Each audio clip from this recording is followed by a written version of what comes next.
নমস্কার বন্ধুরা, মনীষা রান্নাঘরে সবাইকে স্বাগত।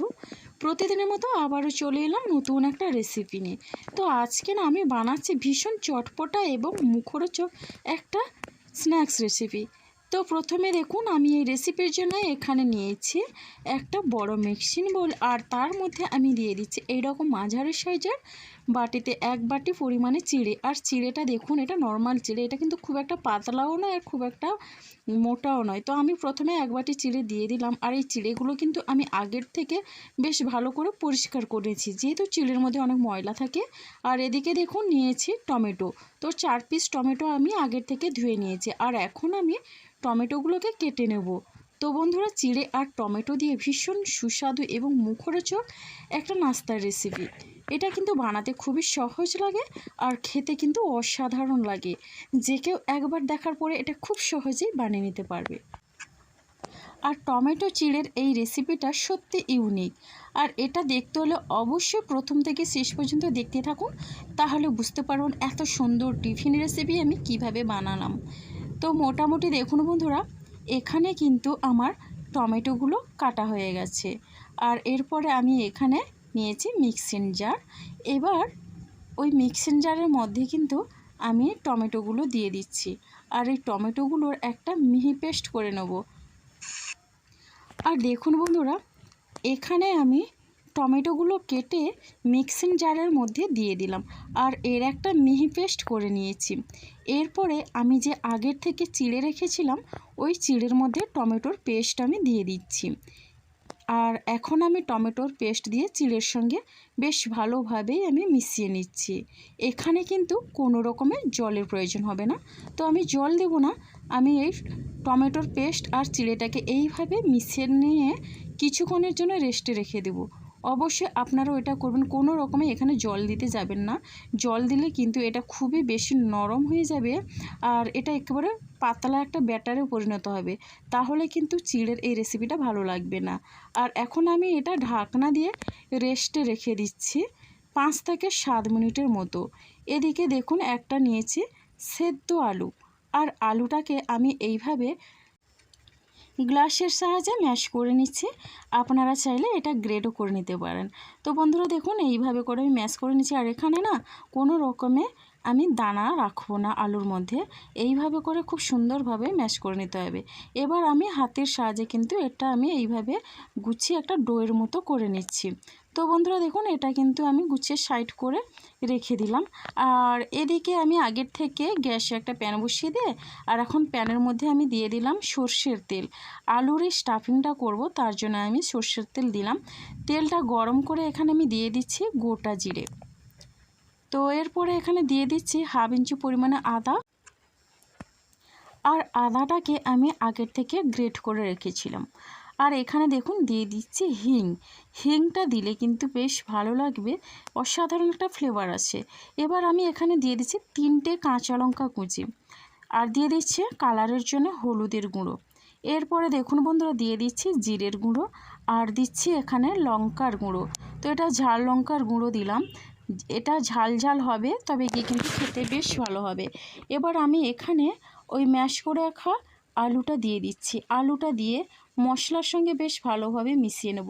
আমি কিন্তু এখানে গ্যাসের ফ্লেমটা লোতে রেখেই তৈরি করে নিচ্ছি, তাহলে কিন্তু মশলাগুলো পুড়ে যাবে না, আর আলুটাও কিন্তু বেশ ভালোভাবেই এখানে রান্না হবে।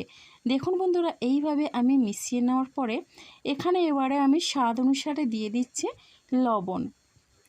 দেখুন, আলুর মধ্যে লবণটা দিয়ে একই রকমভাবে বেশ ভালোভাবে নাড়াচাড়া করে নেব, যাতে আলুর মধ্যে লবণটা বেশ ভালোভাবেই মিশে যায়। আর এই স্টাফিংটা করতে না খুব একটা বেশি সময় লাগে না, মাত্র কয়েক মিনিটের মধ্যেই কিন্তু রেডি হয়ে যায়। গ্যাসের ফ্লেমটা কিন্তু আমি এই সময় মিডিয়ামে রেখেছি, বারবার নাড়াচাড়া করে নিচ্ছি। তো মোটামুটি রেডি হয়ে গেল, নামিয়ে আমি ঠান্ডা করে নেব। এদিকে দেখুন, আমি যে রেস্টে রেখেছিলাম চিড়ে, দেখুন আমি চামচ দিয়ে বেশ ভালোভাবে আপনাদের দেখিয়ে দিচ্ছি। এখানে কিন্তু টমেটোর পেস্টটা একেবারে চিড়ের সঙ্গে বেশ ভালোভাবেই মিশেছে, আর ঝরঝরে শুকনো হয়েছে এই চিড়েটা। এবার দেখুন, আমি এটা হাত দিয়ে বেশ ভালোভাবে মেখে নেব। তার আগে এখানে আমি দিয়ে দিচ্ছি স্বাদ অনুসারে লবণ, দিয়ে দিচ্ছি জিরের গুঁড়ো, আর দিয়ে দিচ্ছি কালো জিরে, ভীষণ ভালো লাগে কালো জিরে দিলে। দিয়ে দিচ্ছি গোটা সাদা জিরে। এরপরে এখানে আমি দিয়ে দিচ্ছি লঙ্কার গুঁড়ো।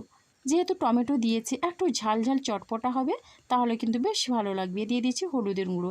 এই সব মশলাগুলো দিয়ে বেশ ভালোভাবে মিশিয়ে নেব এবং এখানে এইভাবে হাত দিয়ে ভালো করে মেখে নিতে হবে। এরপরে কিন্তু একটা ডো তৈরি করে নিতে হবে। রুটি পরোটার ডো আমরা যেভাবে তৈরি করি ওই রকম করে একটা ডো তৈরি করে নিতে হবে। খুব একটা নরমও হবে না, আবার খুব একটা শক্তও হবে না। দেখুন বন্ধুরা, ডোটা রেডি করে নিয়েছি। আর এখন আমি হাতে তেল নিয়েছি। এবার তেল মেখে নিয়ে আমি ডো থেকে একটা করে লেচি কেটে নিচ্ছি। এরপরে দেখুন এইভাবে চেপে একটা বাটির শেপ নিচ্ছি। এইভাবে দেখুন দু হাতের আঙ্গুল দিয়ে আমি এইভাবে চেপে চেপে বাটির মতো শেপ করে নিচ্ছি। এরপরে কিন্তু দেখুন বন্ধুরা, আমার কিন্তু এই বাটির মতো তৈরি করে নিয়েছে। এরপরে আমি যে আলু স্টাফিংটা করে রেখেছিলাম আমি দিয়ে দিচ্ছি। এখন আমি এইভাবে সব দিক দিয়ে ভাঁজ করে নিয়ে গোল করে নেব। হাত দিয়ে এইভাবে চেপে চেপে আমি গোল করে নিচ্ছি। আর কোনো রকমের যেন আলুর স্টাফিংটা বেরিয়ে না যায় সেদিকে খেয়াল রাখতে হবে। দেখুন এখানে কিন্তু এইভাবে করে হাত দিয়ে চেপে চেপে গোল করে তারপর আমি এইভাবে চ্যাপ্টা শেপ নিয়ে নিলাম। এই রকম সুন্দরভাবে একটা শেপে করে নিতে হবে। আর আপনারা চাইলে এখানে গোল শেপও বা লম্বা শেপও দিতে পারেন, বেশ ভালো লাগবে। দেখুন বন্ধুরা, একই রকমভাবে আবারও কয়েকটা আমি বানিয়ে আপনাদের দেখিয়ে দিচ্ছি আপনাদের বোঝানোর সুবিধার্থে। তো দেখুন এইভাবে করে খুব সহজেই বানিয়ে নেওয়া যায়, যেকে কিন্তু একবার দেখার পরে এটা বানিয়ে নিতে পারবে। তো এইভাবে করে আমি সবগুলো মোটামুটি এখানে রেডি করে নিলাম। দেখে বুঝতে পারছেন বন্ধুরা, খুব সহজেই কিন্তু এখানে বানানো যাচ্ছে। এটা বানাতে কিন্তু খুব একটা কঠিন নয়, খুব সহজেই কিন্তু এটা হয়ে যায়।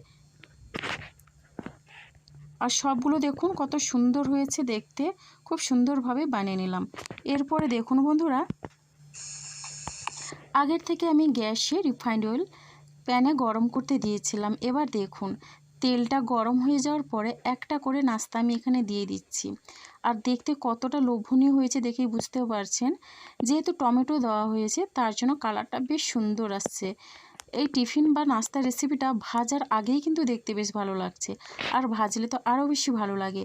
দেখুন এখন গ্যাসের ফ্লেমটা আমি মিডিয়ামে রেখেছি, আর মিডিয়ামে রেখে আমি এই নাস্তাগুলো ভেজে নেব।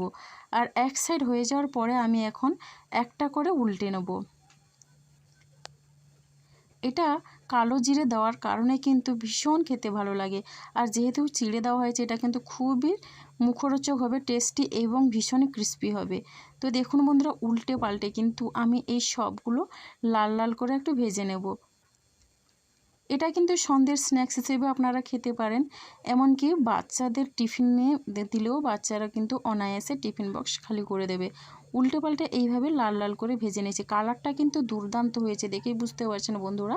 আর এখন আমি তুলে নিচ্ছি। আর এখানে কিন্তু মোটামুটি আমার এগুলো রেডি হয়ে গেল। দেখতে কতটা লোভনীয় হয়েছে দেখেই বুঝতে পারছেন, ভীষণই মুচমুচে এবং মুখরোচক।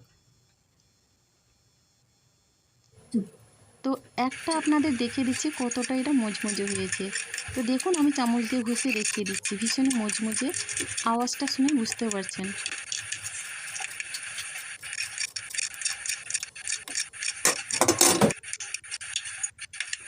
তো রেসিপিটি ভালো লাগলে লাইক, শেয়ার, কমেন্ট এবং সাবস্ক্রাইব করে আমার পাশে থাকবেন। তো দেখুন বন্ধুরা কতটা লোভনীয় হয়েছে দেখতে। তো আজকের রেসিপিটি আমার এই পর্যন্ত। আর আগামীকাল আসবো আবারও একটা নতুন রেসিপি নিয়ে। আপনারা সবাই সুস্থ থাকুন, ভালো থাকুন। অসংখ্য ধন্যবাদ আর অনেক অনেক ভালোবাসা রইল আমার সোনা বন্ধুদের জন্যে।